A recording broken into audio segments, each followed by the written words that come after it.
What's up, everybody, and welcome back to the channel. Today we're working on the Tiguan again. We're going to be doing brakes on it. I was going to do front and rear, but after looking at the rears, they are actually look brand new.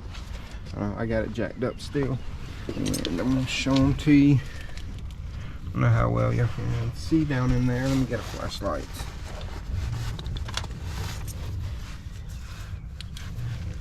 There we go.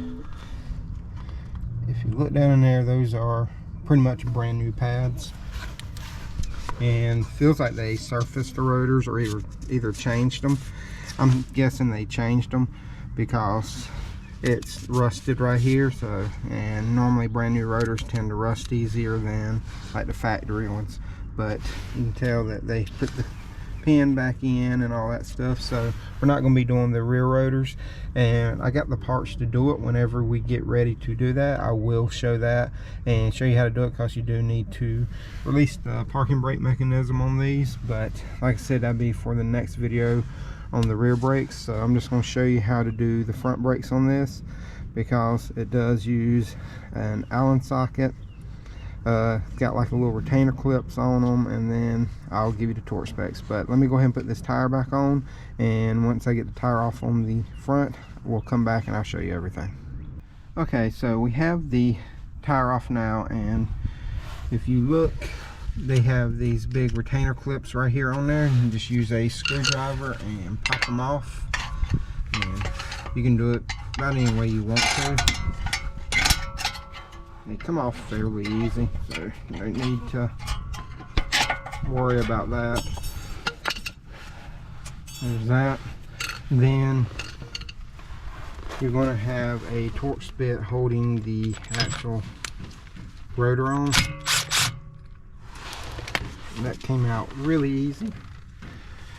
Then on the driver's side, which I've already done, should have started with it because it does have the brake pad sensor on here. But here's your brake pad with the sensor on there, and there's your little connector. You can break it if you want to right here, because that gets replaced anyway. But normally you just pull back till you hear it click and it should come off. Just watch out, because on the actual connectors on the car, they're pretty brittle, and especially if it's got a lot of miles, you can actually break the connectors. But if you're careful, you shouldn't break it. But that's what that looks like. Then on the back, there should be two of these little like rubber pieces right here, and you have caps in there, or you should. I'll show you what they look like. I can get it out. That's what it looks like right there.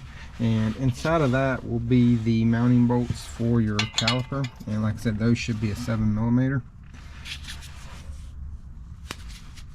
That way y'all can read that. Mine says H7, but that's just because that's the Mac RBRT. And these only torque down to 30 Newton meters, so they're not all that tight.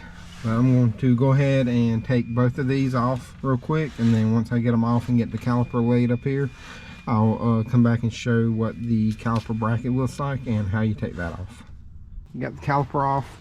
Your bolts are your sliders on here. Forgot to mention that before I took them off. But like I said, they're 7mm Allen, and whenever you take it off, the back pad, which looks like they didn't grease the sliders too well, because the back pad is pretty good, but it does snap into the piston right here. And be careful with that. That is one of those like composite pistons. I think they're called like phenolic or something like that. But then the front pad will stay in here, and you can see how thin that was right there, and it was actually starting to delaminate right there, which good thing we were replacing these. But there's your caliper. Now you do have two 21mm bolts on the back to hold your bracket on. So, and I think these torque down to like 92 Newton meters, so they do have a little bit more torque on them. So you're gonna probably need a 1/2" ratchet or an impact or something if you can to get these off. So here's your caliper bracket, and that's it right there. We'll clean that up. Here are your bolts. Like I said, they're almost like Nord locks. If you don't know what that is, they're like a lock ring or a locking washer or something like that.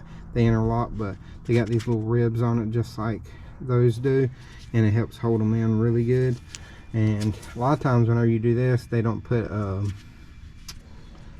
Loctite or a thread locker on them, just because they do bite in so well. And as you can tell, these right here didn't have any on there, and I believe these are the factory brakes on the front as well. So those right there, they'll hold pretty good. But now we have everything ready. All we gotta do is just knock this rotor off real quick. Probably have to hit it with a hammer a few times to get it off, because you can see the rust behind there, and we will clean that up and stuff once we get it off, because this car did come from Florida and there's a little bit of sea salt in the air, so that tends to happen. That's why you don't put your feet in the way when you do this.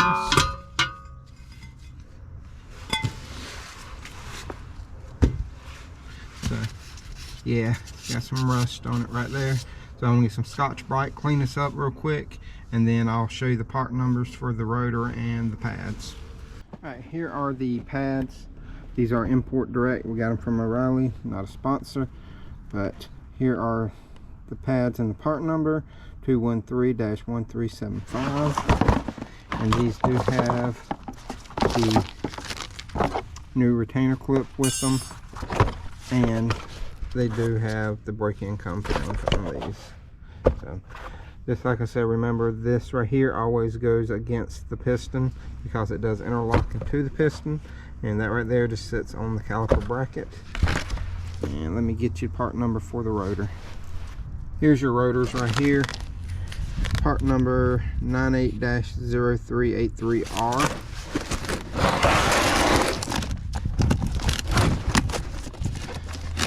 Get into it. So this is what the rotor looks like.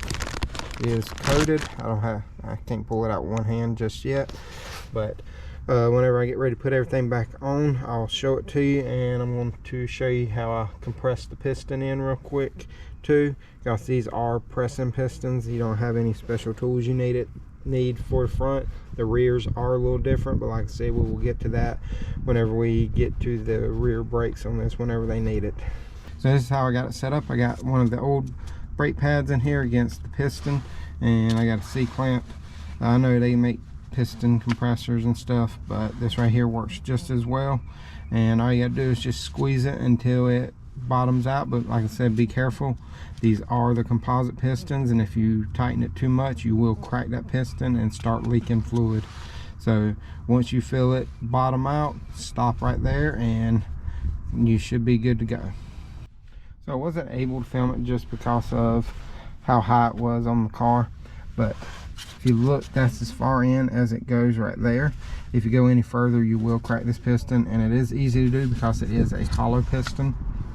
And now I'm going to clean up all the surfaces that are going to touch the brake pads and put a little bit of brake grease on them. And the brake grease I'm using on this one is the Permatex silicone. I think this is, yes, the orange stuff right here. So, but this is silicone ceramic extreme.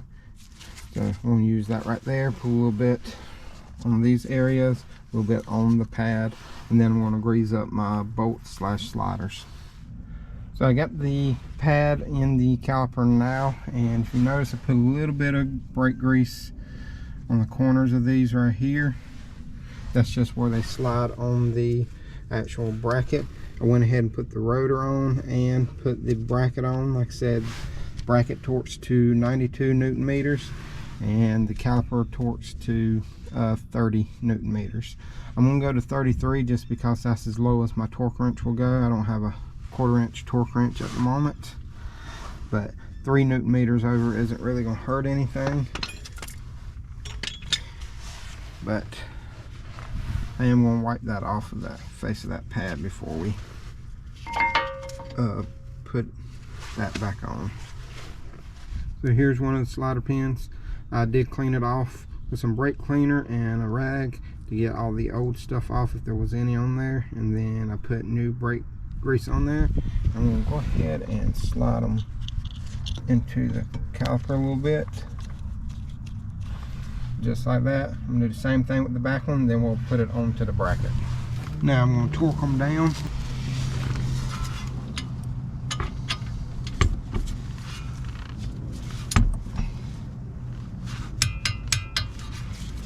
There's one.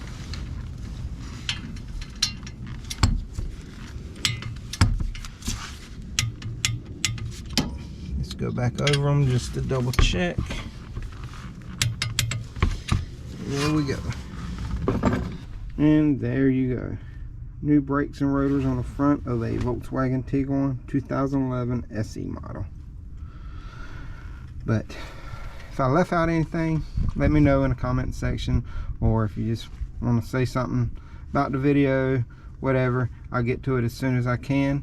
If you liked it, please hit that like, subscribe, and notification bell if you haven't already. And until next time, y'all have a great day.